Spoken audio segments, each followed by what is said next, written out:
Imagine this. You're at your own company launch party. The lights are flashing, champagne is flowing, and everyone is celebrating the biggest moment of your career. Then your co-founder grabs the microphone and calmly announces to the entire room, investors, team, media, that he owns 100% of the shares. And the richest investor in the room is already smiling. My name is Elena Voss.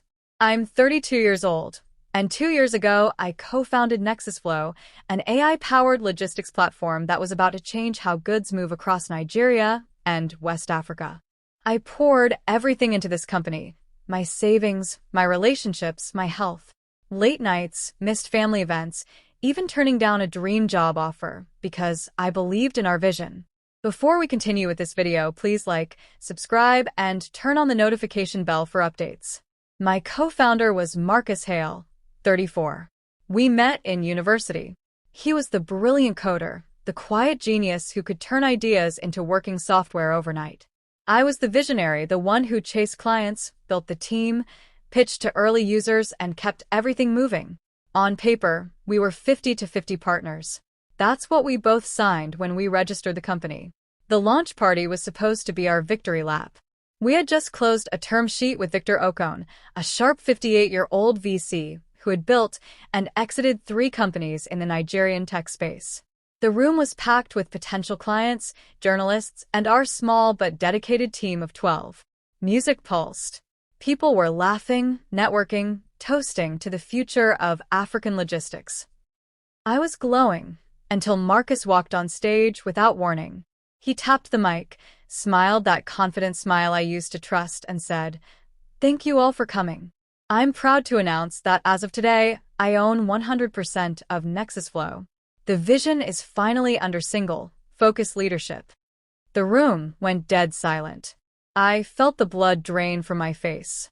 My best friend and head of operations, Laura Adeyemi, 29, shot me a horrified look from across the hall. Whispers started immediately. Someone dropped a glass. But in the corner, Victor Okon, the man whose money we desperately needed, wasn't shocked. He wasn't angry. He was smiling. A small, knowing smile, like he had been waiting for this exact moment. My mind raced. How could this happen? We had agreements. I had built half this company with my bare hands. Why was Marcus doing this on our biggest night? And why did the investor look pleased? I pushed through the crowd, heart hammering, and cornered Marcus backstage as the music tried to restart. "Marcus, what the hell was that?" I whispered, voice shaking. He looked at me with zero remorse and said calmly, "Check the documents, Elena. Things changed months ago." Then he patted my shoulder like I was a confused intern and walked back toward the stage. At that moment, I didn't know it yet, but the next 24 hours would either destroy everything I had sacrificed for or hand me the one chance to take it all back. And the investor's smile? That was the first clue that this betrayal went much deeper than I imagined. How did my own co-founder think he could erase me from my own company? And why was the investor smiling instead of shocked? I stood there backstage, phone already in my hand, fingers trembling as I opened the company folder. The party noise felt distant, like it was happening to someone else. Marcus had just dropped a bomb in front of everyone who mattered, and now he was back out there charming the crowd as if nothing happened. Let me take you back, so you understand how we got here. 2 years earlier, Marcus and I were burning the midnight oil in a tiny apartment in Yaba. We were fresh out of ideas, but full of fire. I handled the vision, talking to truck drivers, warehouse owners, and importers who were tired of losing money to delays and theft. Marcus built the first prototype of NexusFlow, an AI system that predicted routes, optimized loads, and reduced losses by almost 40% in our early tests. We were the perfect team, or so I thought. When it was time to incorporate, Marcus insisted on using his recommended lawyer to keep things simple and flexible. I trusted him. We signed the papers. 50-50 equity split, standard founder agreements. I focused on landing our first paying clients and hiring the core team. Laura Adeyemi joined early as operations lead. She was sharp, loyal, and the only one who ever quietly warned me, "Elena, Marcus likes control more than he admits." Red flags were there if I had paid attention. Marcus started handling all investor meetings alone. He'd say, "You're better with product and clients. Let me manage the money side." Documents would come back with small changes he claimed were just clarifications. I was too busy closing deals to read every line. The company grew fast.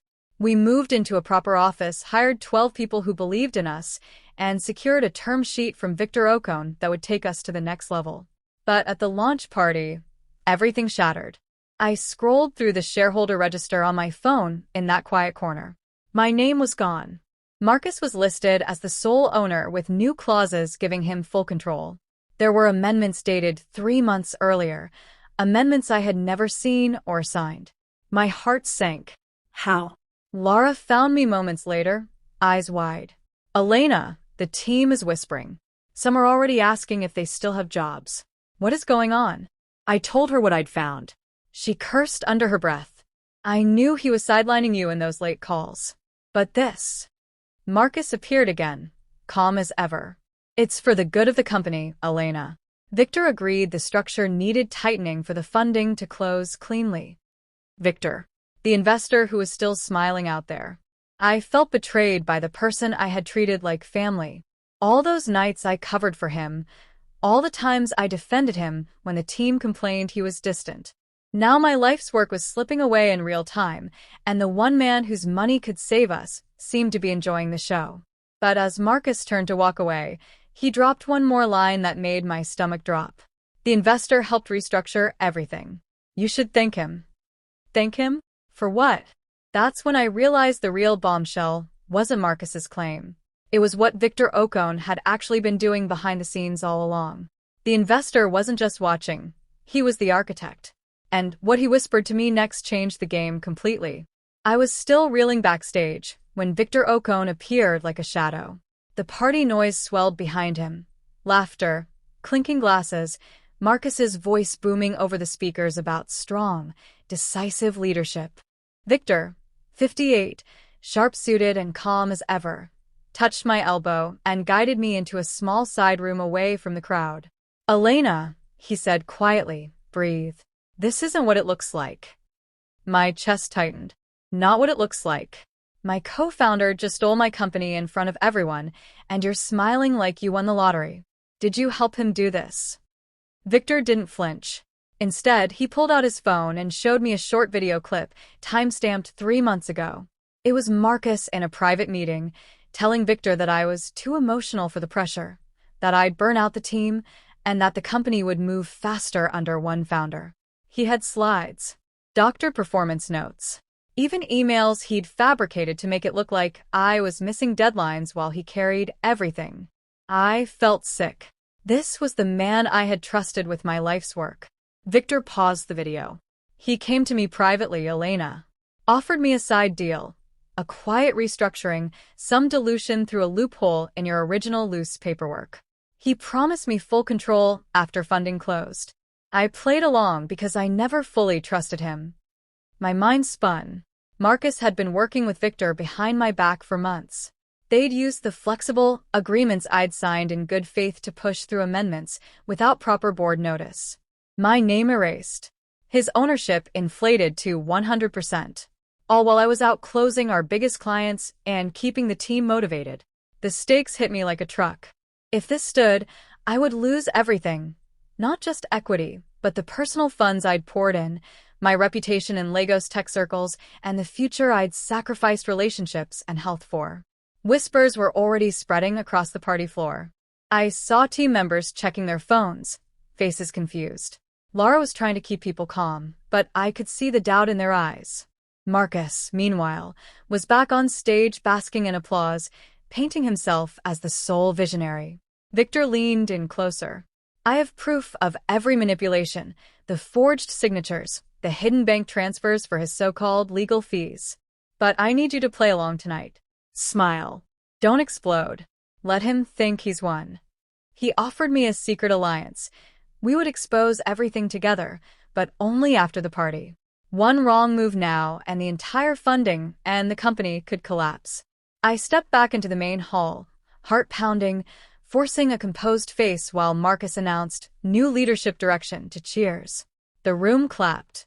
But inside, I was deciding, expose him right there on stage, or trust the man who had been smiling through the whole betrayal. Because what Victor revealed next would force me into the biggest gamble of my life. With the entire room watching, I had seconds to decide. Fight publicly or let the trap close perfectly. I chose the trap. I walked back onto the stage beside Marcus, forced a smile that felt like broken glass in my mouth, and thanked him for his visionary leadership.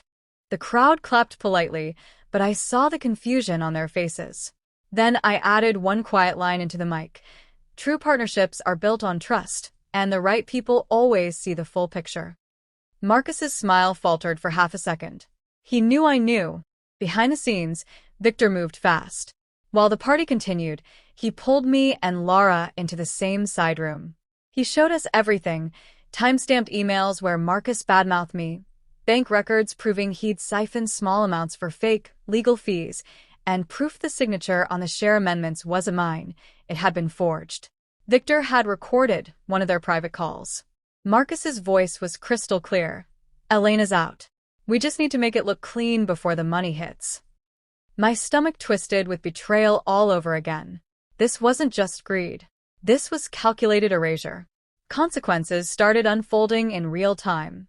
A major client pulled me aside near the bar and whispered, "We signed with Nexus Flow because of you, Elena. If Marcus is running things alone, we may need to reconsider." Laura rallied 3 key team members quietly in the corner. They all said the same thing. "We follow you, not him." Marcus noticed. I caught him glancing at Victor, then at me, his confidence cracking. The investor's calm smile was now a weapon. Marcus realized he had miscalculated who held the real power. But the biggest tension came at the end of the night. As guests were leaving, Marcus cornered me near the exit. His voice was low and threatening. "Sign the quiet exit agreement I emailed you. Take a small severance. Walk away clean. If you fight this, I'll drag the company through court and make sure no one in Lagos Tech ever trusts you again." I looked him dead in the eyes, the man I once called a friend, and said, "You forgot one thing about investors, Marcus. They don't bet on thieves. They bet on winners." He laughed nervously, but his eyes showed fear. I turned and walked toward Victor, who was waiting by the door with his driver. The final confrontation, I knew, wasn't going to happen on stage. It was happening the next morning in the boardroom. And what unfolded there would destroy more than just our partnership. It would decide whether Nexus Flow survived, or whether I walked away with nothing. The next morning in the boardroom, the trap closed exactly as Victor and I had planned. Marcus walked in confident, expecting me to sign the exit papers he'd emailed at midnight. Victor sat at the head of the table with 2 lawyers and printed evidence stacked like a deck of cards. Laura stood beside me, arms crossed, ready. Marcus started talking first, same smooth voice from the party, claiming the restructuring was necessary for the company's future.